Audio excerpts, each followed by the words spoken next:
Yang dulunya seorang budak yang diremehkan, kini menjadi harapan terakhir dan harapan bagi seluruh adventur.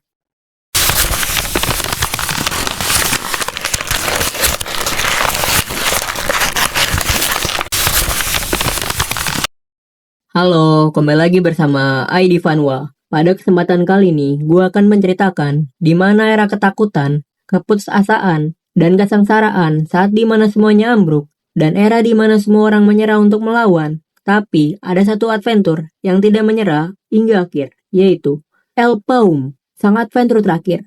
Yo, langsung saja, kita ke ceritanya. Cerita ini diawali dengan memperlihatkan kota di pesisir pantai yang sangat indah. Awan biru yang sangat cerah, bahkan burung-burung berkeliaran di sekitar kota. Kota ini bernama Lid, atau kota pelabuhan. Kita akan diperlihatkan banyak kapal-kapal besar yang bersandar di pelabuhan kota. Di sini, kita akan berkenalan dengan sekelompok orang yang berambut oranye bernama Raymond.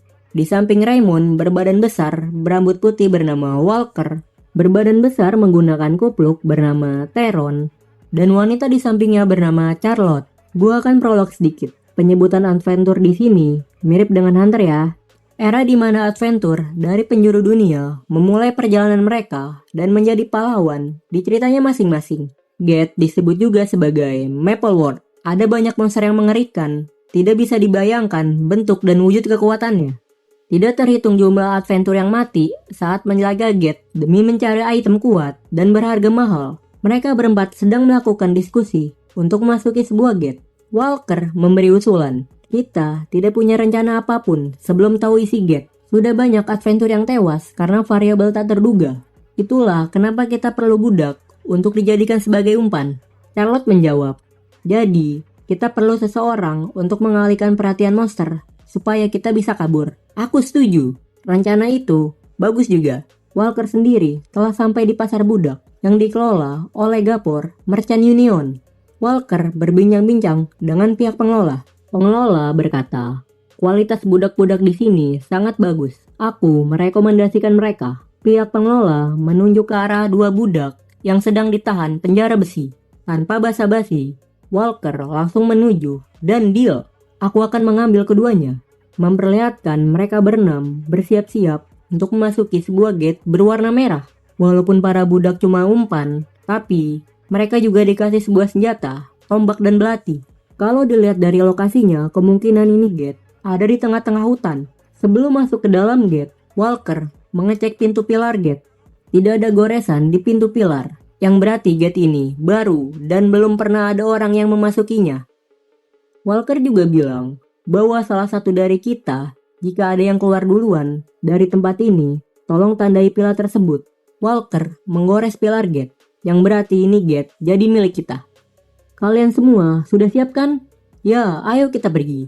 Mereka berenam telah memasuki gate. Terlihat seperti tidak ada yang berubah. Yang berubah hanya lingkungan pohon-pohon sekitar.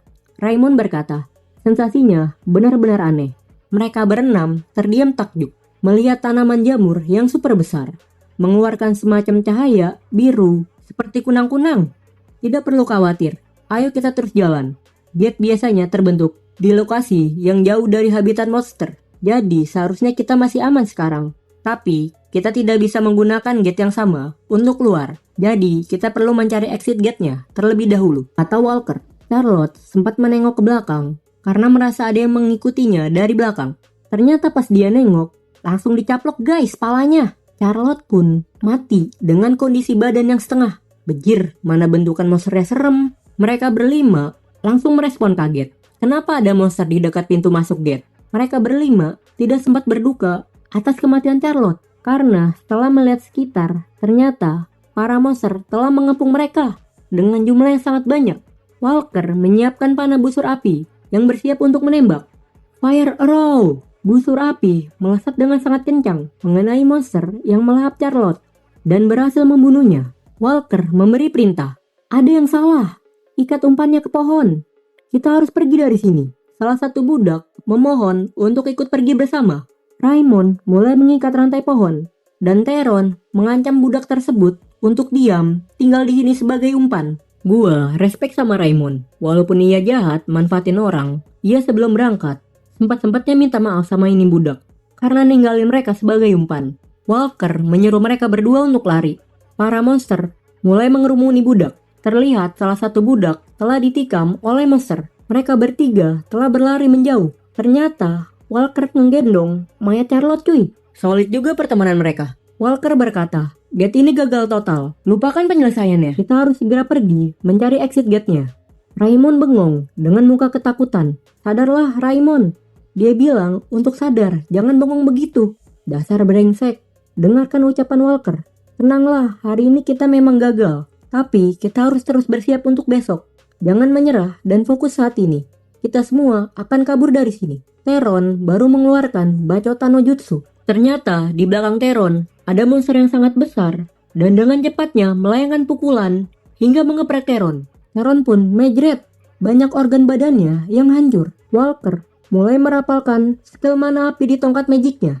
Kau dasar bajingan. Ketika mau menembakkan skillnya dari arah belakang, ada monster yang muncul di belakang Walker. Monster tersebut mengeluarkan lidahnya yang sangat panjang untuk mengikat leher Walker. Walker meronta-ronta untuk membebaskan diri, tetapi tetap tidak bisa. Akhirnya, monster tersebut mulai menarik lidahnya kembali, dan Walker pun mati dilahap habis. Raymond pun yang menyaksikan langsung kejadian tersebut hanya ketakutan dan tersisa dirinya saja yang akan jadi santapan monster.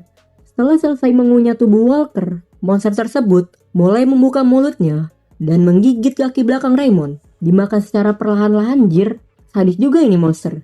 Raymond berteriak dengan penuh kesakitan. Raymond melihat ke arah atas pohon. Ternyata ada manusia yang memperhatikannya. Ternyata dialah budak yang tadi jadi umpan guys. Tapi budak itu hanya diam dan memperhatikan Raymond yang sedang dikunyah secara perlahan. Cepatlah tolong selamatkan aku. Semua anggotaku sudah mati. Hanya ada kau dan aku sekarang. Aku benar-benar minta maaf atas kejadian tadi. Kau tidak bisa pergi sendirian dari tempat ini. Lebih baik kau dan aku pergi berdua. Jadi kumohon, tolong. Jangan bengong saja. Bajingan, cepat bantu aku.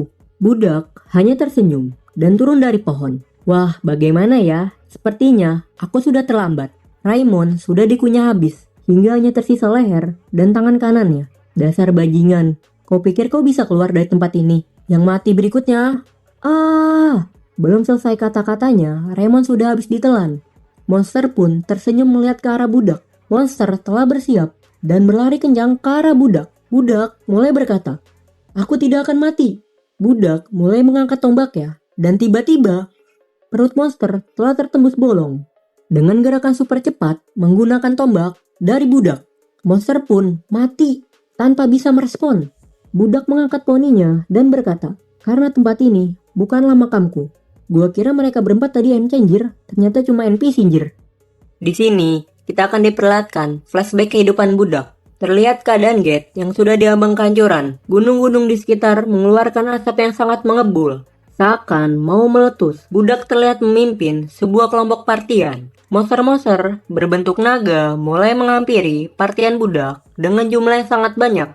Bahkan raja dari para naga ikut datang menyerang partian budak. Salah satu partian budak menghampiri dan berkata, kurasa Centaurus Nest sudah hancur. Kita tak bisa bergantung lagi padanya sekarang. Para Cygnus Knight, Resistance Cross Hunter, semua Adventure, dan keenam hero semuanya telah mati. Cuma kau saja yang tersisa. Adventure terakhir, El Paum. Nah, kita jadi tahu nama budak ternyata El Paum. Jadi yang tersisa hanya partian El Paum saja guys. Ayo, selesaikan pertarungan terakhir kita. Hutan di sekitar terbakar dengan sangat hebat. Akibat bekas pertarungan yang sangat besar, kondisi partian El Paum semuanya telah mati dengan kondisi yang sangat mengenaskan. Bahkan, kondisi El Paum sendiri sudah sekarat. El Paum mulai melihat ke atas. Raja para naga mulai bangkit lagi dan terbang. Bahkan kepala yang sudah ia tebas mulai beregenerasi. El Paum sudah pasrah dengan hidupnya dan bersiap untuk mati. Ketika ia mulai mengenang kembali pengorbanan teman-temannya, mana sudi aku mati? Apa seperti ini akhirnya? Philip, Jaden, Alexis, bahkan semuanya mengorbankan diri. Daripada meratapi nasib akan kematiannya, El Paum mulai berteriak, meninju tangannya ke tanah. Dan mulai bangkit lagi berdiri. Dewa Naga, tidak akan kubiarkan ini menjadi akhir dari segalanya. El Paum mulai mengumpulkan mana yang sangat banyak di tangannya, yang bersiap untuk menembak. Tiba-tiba, rapalan mana di tangannya hancur. Tubuhnya yang rusak, tidak dapat menampung mana tersebut. El Paum mulai merasakan efek sampingnya. mata dan mulutnya mengeluarkan darah yang sangat banyak. Dewa Naga mulai membuka mulutnya dan mengeluarkan tembakan api yang sangat besar, mengarah ke Alpaum yang sudah sekarat. Dasar menyedihkan, kenapa harus berakhir seperti ini? Andai saja aku lebih kuat. Bangun dasar brengsek, seharusnya kau sadar diri. Statusmu itu budak. Bagaimana dengan Dewa Naga? Kenapa aku masih hidup? Tunggu, tempat ini pasar budak. Bukankah pasar budak sudah dihapuskan sudah lama? Tunggu, kalau tidak salah, pedagang itu orang yang bertanggung jawab atas diriku 6 tahun lalu saat menjadi budak. Ya, dia orang yang sama. Berarti, aku kembali ke masa lalu. Woi brengsek, kenapa kau lihat-lihat? Pukulan pedagang budak mengarah ke muka Alpaum. Alpaum tidak bisa menghindar karena masih bingung dengan dirinya yang bisa kembali ke masa lalu. Ia duduk merenung dengan kondisi muka yang masih bonyok. Apakah ini mimpi? Tapi, ini terlalu nyata disebut mimpi. Aku tidak bisa percaya. Tapi, tidak ada penjelasan mengenai ini. Terlihat sebuah partian sedang berbincang-bincang dengan pedagang budak. Ia mulai menunjuk ke sana kemari untuk membeli seorang budak. Alpaum dan teman satu selnya ditunjuk dan setuju untuk dibeli. Jika ini kesempatan keduaku, aku akan mengubahnya. Kita kembali ke masa kini. Alpaum mengambil tongkat magic milik Walker. Tongkat magic Fire Arrow. Skill yang lumayan, sempurna untuk skillku yang sekarang. Tapi ini belum cukup. Seorang adventur harus punya lebih dari sekedar senjata. Jika tidak, tak ada gunanya kembali ke masa kini. Alpaum berjalan sambil mengamati keadaan sekitar dan memeriksa apakah ada item yang berguna dari mayat partian Walker. Ternyata, ia menemukan item di dalam sepatu yang berlumuran darah. Item itu ternyata sebuah cincin. Dengan skill Telekinesis Ring, Alpaum mendengar suara kerumunan monster yang sangat banyak berlari ke arahnya.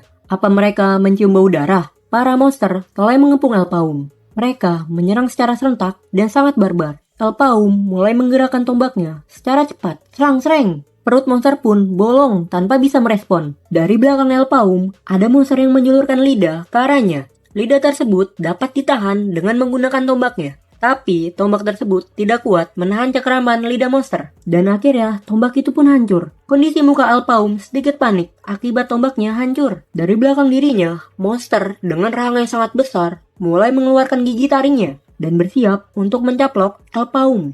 Fire Arrow! Skill magic pun langsung aktif tanpa perapalan mana sedikit pun. Kalian akan kucoba cincin ini. Alpaum mulai mengangkat tangannya ke sana kemari. Gerakan Fire Arrow mengikuti ritme dari tangan Alpaum. Ia dapat dengan bebas mengarahkan Fire Arrow kemanapun. Satu persatu, monster pada tumbang tanpa merespons sedikit pun. Aku tak bisa menggunakan ini terlalu lama. Monster pun merubah pola serangannya dan berhasil membuat Alpaum berpindah tempat untuk menghindar. Kenapa Fire Arrow-nya tidak bisa? Apa tongkat ini rusak? Apakah masih cooldown? Para monster mulai mendekat kembali. Alpaum menggunakan tongkatnya seperti pedang untuk memukul monster. Serang, serang, serang, serang. Beberapa monster langsung tewas. Cooldown dari Fire Arrow setelah kembali. Fire Arrow pun ditembakkan secara lurus ke depan ke arah monster dan sekaligus menggunakan cincinnya untuk menggerakkan arah Fire Arrow. Fire Arrow bergerak ke sana kemari, membunuh para monster layaknya membunuh seekor nyamuk. Semua monster pun akhirnya mati dengan kondisi perut yang bolong dengan kobaran api di sekitarnya. Ternyata salah satu partian Walker ada yang masih hidup, yaitu Charlotte. Kau bukan budak biasa. Supermanship, bahkan magic. Siapa kau sebenarnya? Alpaum kaget. Dengan kondisi badan yang setengah, ia masih hidup. Kurasa dia beruntung. Tidak, lebih tepatnya malang. Kenapa kau punya tongkat itu? Dan simbol di tanganmu? Padahal kau budak. Kenapa kau bisa awaken? Apakah ini rencanamu? Kau sudah selesai bicaranya. Lagi pula, semua ini takkan ada bedanya meski aku merencanakannya dari awal. Aku tetap akan membunuh kalian semua. Omong kosong apa itu? Aku sangat jijik dengan orang yang menggunakan budak sebagai umpan. Alpaum mengangkat tongkat magicnya dan mengarahkannya ke arah Charlotte. Fire Arrow! Ya, Charlotte pun mati, memperlihatkan ibu kota yang sangat besar. Dibuat heboh dengan kemunculan seorang budak tanpa pemiliknya yang menggunakan item magic. Orang-orang pada kaget dan tidak percaya. Dadu telah dilemparkan. Aku harus bergerak untuk menghindari takdir yang sama. Berarti pertama-tama aku harus membebaskan diri. Alpaum berdiri di depan gedung yang sangat besar dan menatapnya. Yaps, gedung ini milik Gapor Merchant Union. Ya, bersambung dulu guys. Gimana? Seru nggak? Kita bersambung dulu ya. Jangan lupa follow, comment, and subscribe ya. Ya, agar gue tetap semangat upload. Dadah, see you.